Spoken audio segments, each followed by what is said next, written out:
নিজ ফ্ল্যাটে লেপ মুড়ে দিয়ে গুটি-সুটি মেরে বিছানায় শুয়ে আছে উর্মি। শরীরের তাপমাত্রা মাত্রাতিরিক্ত জ্বরের ঘোরে মেয়েটা বেহুঁশ প্রায়। লেপের নিচে ওর নাজুক শরীরটা এখনো থরথর করে কাঁপছে। মোহনা কখনো ওর কপালে জলপট্টি দিচ্ছে, তো কখনো হাত পায়ের তালুতে কুসুম গরম সরিষার তেল মালিশ করছে। কিছুক্ষণ আগেই ভেজা কাপড়ে উর্মির পুরো শরীর মুছিয়ে দিয়েছে সে। ডাক্তার দেখানো হয়েছে, ঘণ্টাখানেক আগে অ্যান্টিবায়োটিক ওষুধও খাওয়ানো হয়েছে, তবে কোনো কিছুতেই জ্বরের পারদ নামছে না। তাসরিফ উর্মির ঘরের স্টাডি টেবিলের চেয়ারে বসে একমনে তাকিয়ে আছে মরণ জ্বরে আক্রান্ত উর্মির মুখচ্ছবির দিকে। মাথার জলপট্টি ছোট কাপড়টা পাল্টে মোহনা একবার তাসরিফের দিকে তাকালো। মানুষটার চুলগুলো উস্কো খুস্কো, সাদা শার্টের কুঁচকানো শার্টটা লেপ দেয়া আছে ফর্সা শরীরে। শার্টের এক হাতা ফোল্ড করা, অন্য হাতাটা কবজি পর্যন্ত নামানো। টাইটা কোনো মতে ঝুলে আছে গলায়। চোখ দুটো লাল বর্ণ ধারণ করেছে, যেন সামান্য টোকা দিলেই রক্ত গড়িয়ে পড়বে। ডান হাতের তালুর ওপরের অংশটা রীতিমতো থেতলে গেছে। তাসরিফের মুখে বয়ব এখনো অসম্ভব গম্ভীর। মোহনা শান্ত গলায় বলল, অযথা নিজেকে দোষী সাব্যস্ত করবেন না ভাইয়া। এখানে আপনার বিন্দুমাত্র দোষ নেই। যা হয়েছে তার পুরোটাই একটা দুর্ঘটনা। মোহনার কথা শুনে তাসরিফের মাঝে কোনো হেলদোল দেখা গেল না। সে নিজ ভাবনায় মগ্ন। জ্বরে বেহুশ হয়ে বিছানায় পড়ে থাকা মেয়েটার এই অবস্থার জন্য তাসরিফ বোধহয় নিজেকে কোনোদিন ক্ষমা করতে পারবে না। এই টিউশনিটা তাসরিফ নিজেই খুঁজে দিয়েছিল। মুন্নি মুনিয়া তাসরিফের বন্ধু সৈকতের চাচাতো বোন। ওদের বাবা প্রবাসী, মা দাদি আর দুই বোন নিয়েই পরিবার। সব দিক বিবেচনা করে তাসরিফ এই টিউশনের দায়িত্ব মোহনার মাধ্যমে উর্মিকে পাঠিয়ে দিয়েছিল। কিন্তু আজকের এই দুর্ঘটনা, এর জন্য তাসরিফ নিজেকে কী জবাব দেবে? এমন পাগলা কুত্তার মতো নজরদারির পরও মেয়েটার উপর দিয়ে এই ভয়াবহ ঝড় বয়ে গেল। আর সব শেষে তাসরিফ গাধার মতো গিয়ে দেখল এক বিধ্বস্ত উর্মিকে। ভাইয়া, আলহামদুলিল্লাহ, উর্মির জ্বর অনেকটাই কমে আসছে। থার্মোমিটারে জ্বর পরীক্ষা করে বলল মোহনা। তাসরিফ নির্লিপ্ত স্বরে জিজ্ঞেস করল, এখন তাপমাত্রা কত? 99। কিছুক্ষণ আগে 101 ছিল। মোহনা ঘড়ির কাঁটার দিকে একবার নজর বুলিয়ে তাসরিফের উদ্দেশ্যে বলল, অনেক রাত হয়ে গেছে ভাইয়া। উর্মির জ্বর কমতে শুরু করেছে। আপনি বরং এখন বাসায় যান। কাল না হয় আবার এসে একবার দেখে যান। তাসরিফ আরও কিছুক্ষণ থম মেরে বসে থাকার পর উঠে দাঁড়ায়। মোহনা কি ভালোভাবে উর্মির খেয়াল রাখার অনুরোধ করে বেরিয়ে যায় এই ফ্ল্যাট থেকে। বেরিয়ে যাওয়ার আগে অবশ্য বলে যায় যে কোনো সমস্যা হলে তাকে তৎক্ষণাৎ ফোন দিতে। নিচে পার্ক করা গাড়িটা বাড়ির সামনে থেকে সরিয়ে নিয়ে তাসরিফ দাঁড়ালো এ বাড়ির পেছনের রাস্তায়, যেখানে প্রায় দিনই এসে ঘুরে যায়। অন্যদিন এখানে ঘন্টা দুয়েক কাটিয়ে চলে গেল, আজ মধ্যরাত থেকে সকাল পর্যন্ত গাড়িটা ওখানেই পড়ে রইল। রাতের বাকি প্রহরটুকু কাটল স্টিয়ারিংয়ে মাথা ঠেকিয়ে। ধরণী জুড়ে সুবহে সাদিকের ক্ষণ আসন্ন। ফজরের আজান হয়ে গেছে বেশ কিছুক্ষণ আগেই। গ্রামে থাকলে হয়তো এ সময় মোরগের ডাক শোনা যেত। শহরে মোরগের ডাক কর্ণ গোচর না হলেও উর্মির বারান্দায় আসা সাময়িক অতিথি পাখিগুলো কলকাকলি এখন স্পষ্ট কানে আসছে। সেই শব্দের এই ঘুমের ঘোর হালকা হয়ে আসে উর্মির। পুরো শরীর ঘামে ভিজে চিটচিটে হয়ে আছে। জ্বরটা বোধহয় শরীর ছেড়ে বিদায় নিয়েছে। হঠাৎ মানসপটে কিছু দুর্বিষহ স্মৃতি ওঠায় ভয়ে কুঁকড়ে গেল উর্মি। এগুলো কি তবে দুঃস্বপ্ন ছিল? তাই হবে হয়তো। উর্মি মনে মনে আলহামদুলিল্লাহ বলে পাশ ফিরতে দেখল বেডের হেডবোর্ডে মাথা ঠেকিয়ে মোহনা ঘুমিয়ে আছে।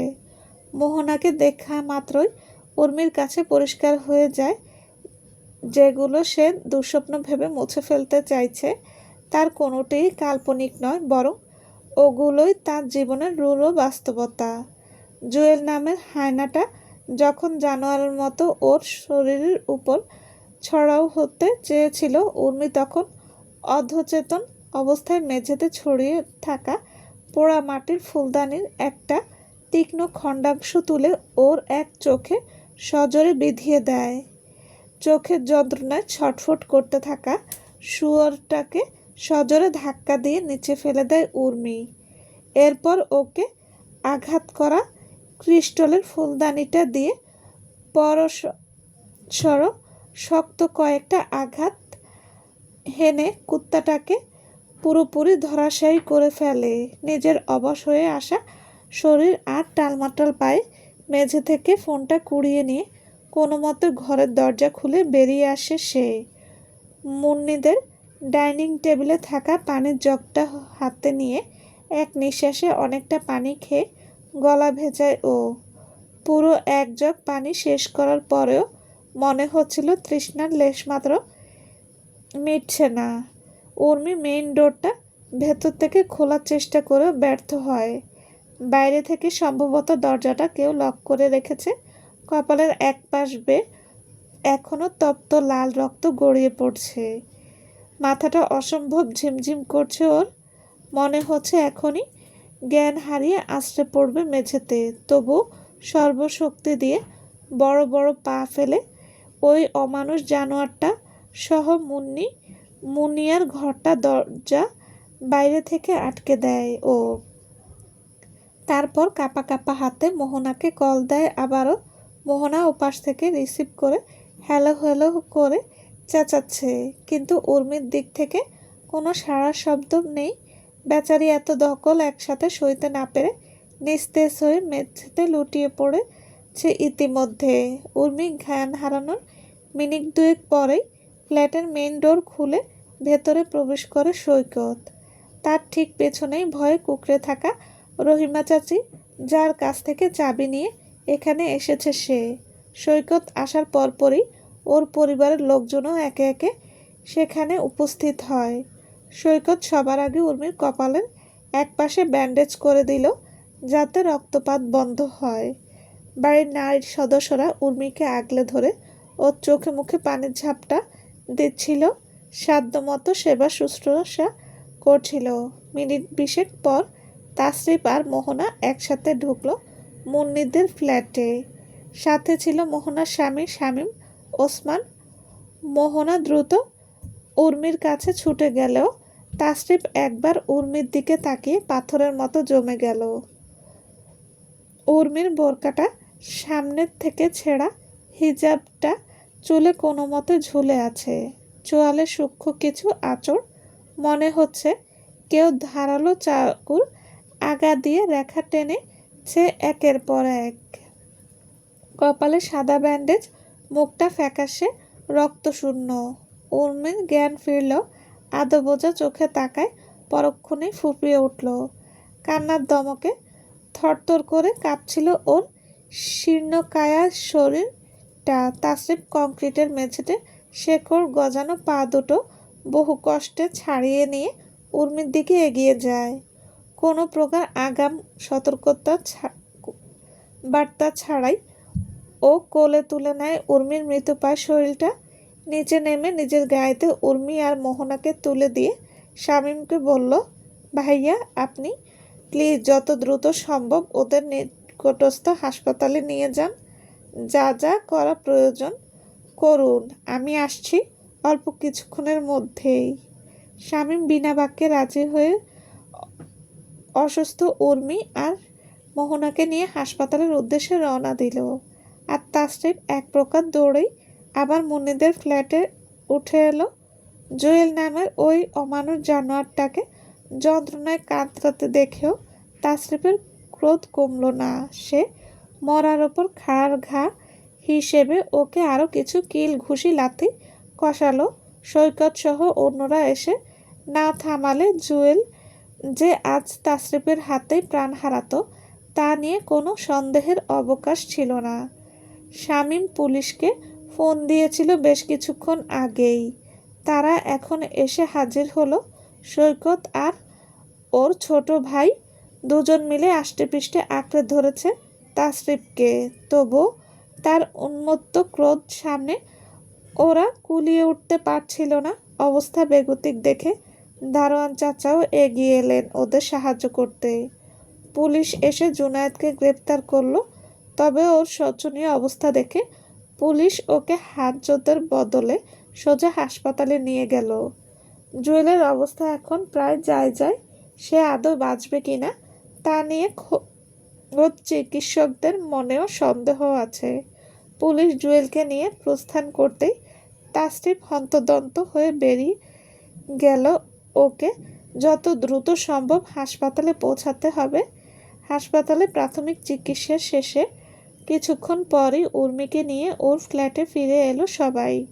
কপালসহ শরীরের অন্যান্য ক্ষতস্থানগুলো ডাক্তার ড্রেসিং করে ব্যান্ডেজ করে দিয়েছেন। তীব্র আতঙ্ক, দুশ্চিন্তা আর শারীরিক আঘাত সইতে না পেরে উর্মি জ্ঞান হারিয়েছিল। অসহ্য যন্ত্রণায় শরীর পুড়ে যাচ্ছিল জ্বরে।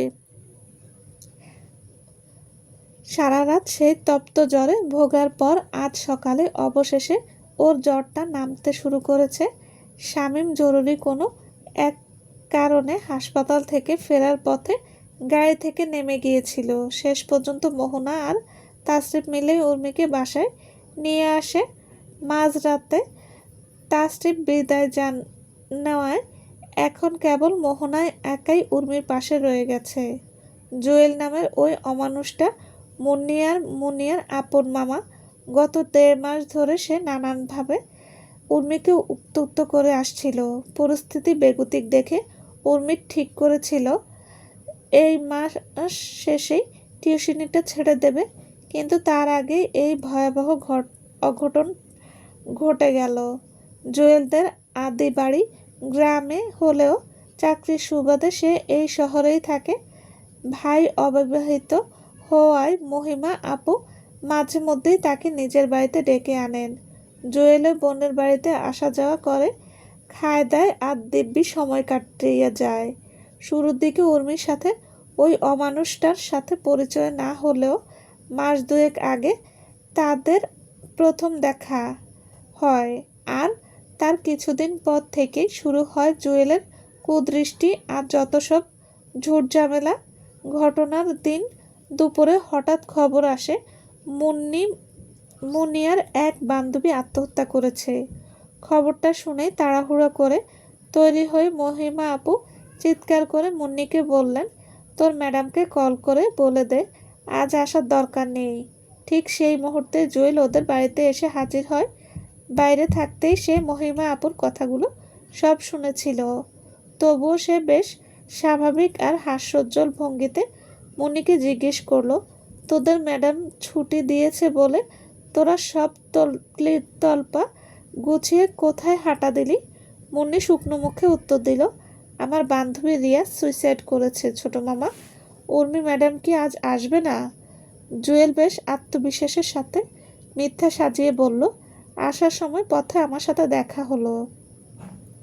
বলল যে খুব জরুরি প্রয়োজনে বাড়ি যেতে হচ্ছে, তাই কয়েকদিন আসতে পারবে না। কেন, তোকে কল করে জানায়নি? হয়তো তাড়াহুড়োয় ভুলে গেছে। আচ্ছা তোরা যা তাহলে রিয়ার বাড়িতে, আমি বরং মেসে ফিরে যাই। ঠিক তখন মহিমা আপু বেরিয়ে এসে ভাইকে দেখে আটকে দিলেন। তিনি জুয়েলকে খাবার বেড়ে দিয়ে বললেন, তুই থাক কিছুক্ষণ, আমরা রাতের মধ্যেই ফিরে আসব। জুয়েল প্রথমে কিছুটা অনীহা দেখালো, শেষমেশ রাজি হয়ে যায়। মহিমা আপুর শাশুড়িও আজ সকালে মেয়ের বাড়িতে গেছেন। তিনি যে আগামী 15 দিনের আগে এবার বাড়ি মুখ হবে না সে বিষয়ে কোনো সন্দেহ নেই। মহিমা তার 2 মেয়েকে নিয়ে বেরিয়ে যাওয়ার পর জুয়েল এই বাড়ির কাজের মহিলাকে ভয় আর লোভের মুখে ফেলে নিজের অবৈধ লালসা চরিতার্থ করার নীল নকশা সাজায়। তবে ভাগ্যের পরিহাসে নিজের পাতা ফাঁদেই শেষমেশ জড়িয়ে যায় জুয়েল। তাকে দেখা মাত্রই উর্মির আতঙ্কিত হলেও বুদ্ধিমত্তার পরিচয় দেয়। সে তার ফোন মিউট করে লিখে দ্রুত একটি মেসেজ পাঠিয়ে মোহনাকে কল দেয়। অতি অল্প সময়ের ব্যবধানে উর্মি আর জুয়েলের কথোপকথন শুনে মোহনা পরিস্থিতির ভয়াবহতা আঁচ করতে পারে। ওই মুহূর্তে উর্মিকে কিভাবে রক্ষা করবে তা ভেবে মোহনা দিশেহারা হয়ে পড়ে। কোনো উপায় না দেখে সে তখনই তার স্বামী শামীমকে নিয়ে শাহিন প্যালেসের উদ্দেশ্যে বেরিয়ে পড়ে। শামীম পুরোটা শোনার পরই মোহনাকে বলল তাসরিফকে কল করতে। মোহনা দেরি না করে তাসরিফকে সব জানালো। সব শুনে তাসরিফ তার বন্ধু সৈকতকে ফোন দিলে সৈকত মুহূর্তের মধ্যে ওপরতলা থেকে মুন্নিদের ফ্ল্যাটের দিকে ছুটে আসে। ওরা একই ভবনে আলাদা তলায় থাকে। সৈকত এসে দেখে মুন্নিদের ফ্ল্যাটের মেইন ডোর বাইরে থেকে তালাবদ্ধ। সে কয়েকবার জোরে ধাক্কা দিয়েও দরজা খুলতে ব্যর্থ হলো। এরপর নিচে গিয়ে দারোয়ানকে খুঁজতে গিয়ে সে রহিমা খাতুনকে দেখতে পায় এবং তাকে কড়া জেরা শুরু করে। রহিমা খাতুন তখন লোভের বশবর্তী হয়ে জুয়েলের অপরাধে সায় দিলেও সৈকতের পুলিশের মতো জেরার মুখে ভয়ে কুঁকড়ে গিয়ে জুয়েলের সব পরিকল্পনার কথা ফাঁস করে দেন। সৈকত তখন তার কাছ থেকে চাবি উদ্ধার করে দ্রুত মুন্নিদের ফ্ল্যাটে প্রবেশ করে। শহরের কংক্রিটের দেয়ালে শীতের পরশ লেগেছে। দিন 15 আগেই ভোরের আকাশটা এখন আর আগের মতো স্বচ্ছ থাকে না, বরং কুয়াশার এক পাতলা ধবল চাদর চারপাশকে আলতো করে জাপটে ধরে রাখে। প্রকৃতির এই মনোবদলে চেনা শহরের চিরচেনা রূপ ক্রমশ পাল্টে যাচ্ছে।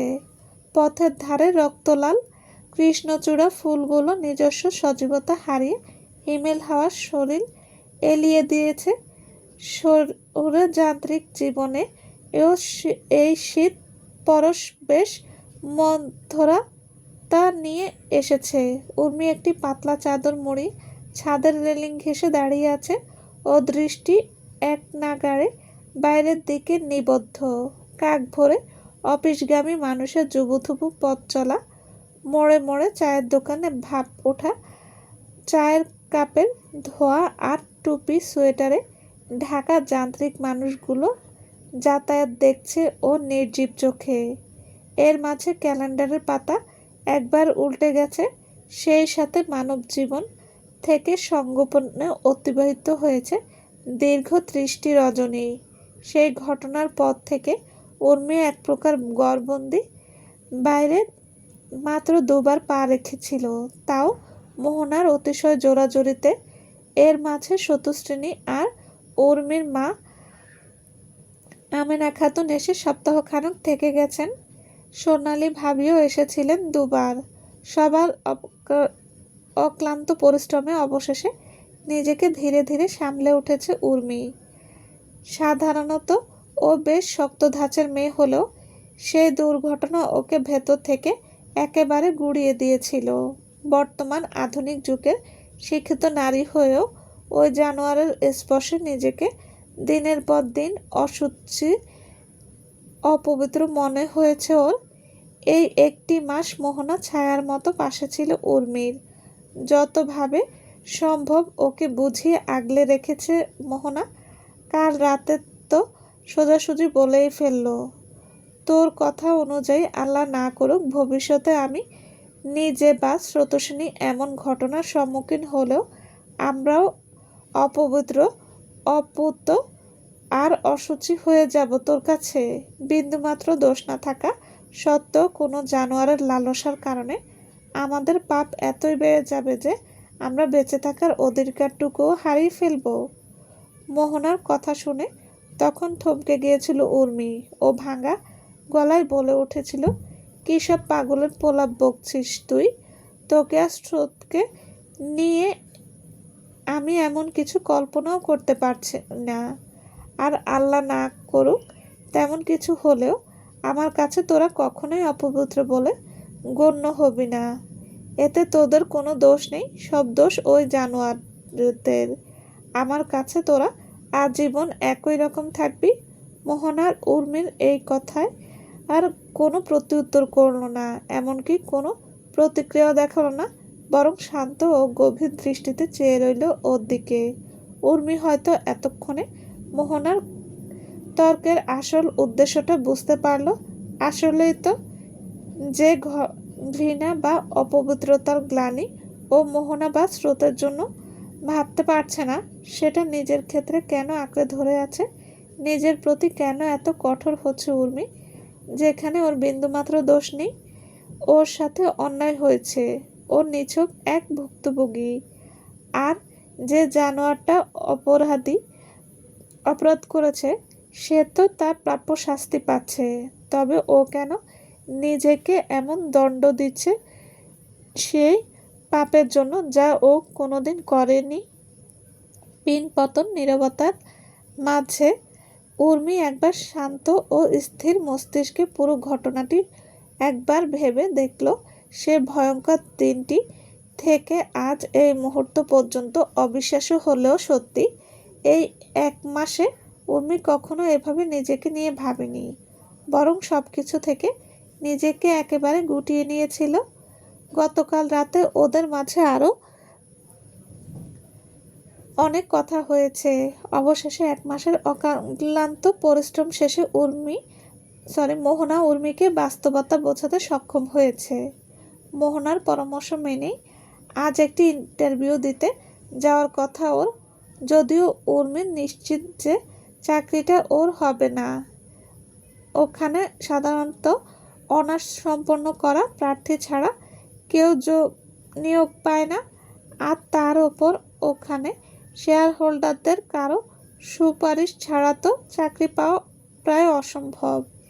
ইন্টারভিউ দুর্দান্ত হলেও সাথে প্রভাবশালী কারো সুপারিশ থাকলে হয়তো ভাগ্য সহায় হতে পারত, তবে তা তো এক প্রকার অসম্ভব। চাকরিটা হবে না জেনেও উর্মি মানসিক প্রস্তুতি নেয় ইন্টারভিউর জন্য।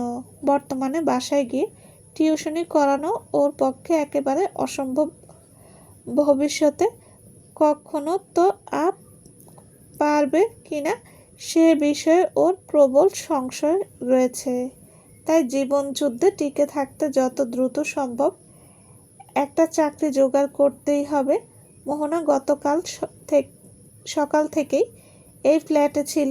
উর্মি নিচে এসে দেখল মোহনা ইতিমধ্যে সকালের নাস্তা, রুটি আর সবজি তৈরি করে ফেলেছে।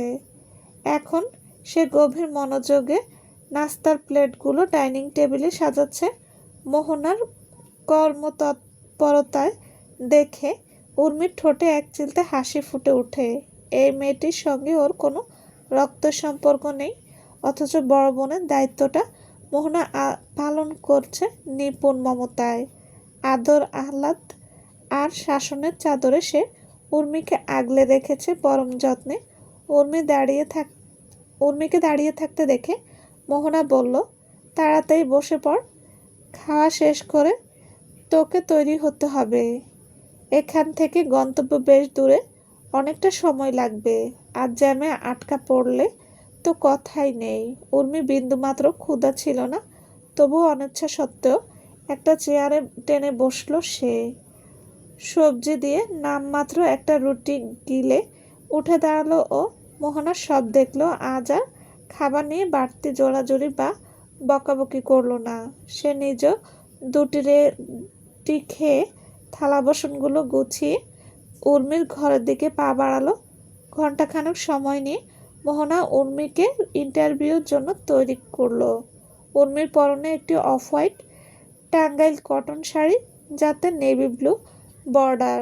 কোনো বাড়তি আড়ম্বর নেই, তবু চোখে পড়ার মতো পরিপাটি। একই